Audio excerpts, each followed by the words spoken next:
ஒரு அரசியல் பாதையை விஜய் சேதுபதி தேர்ந்தெடுக்கக்கூடிய அந்த கட்டம்.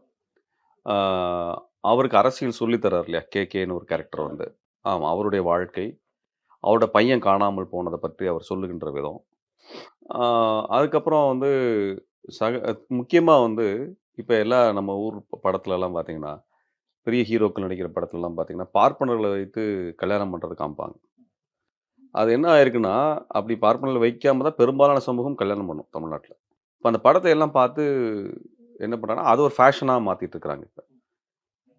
பார்ப்பனர்கள வைத்து திருமணம் பண்றது, அக்னி குண்டம் வளர்த்து பண்றது அப்படிங்கிறது ஒண்ணும் இந்த அக்னி குண்டம் வளர்த்து கல்யாணம் பண்றதுங்கிற முறையே சினிமா வழியாக தான் பரவலாக்கப்பட்டது.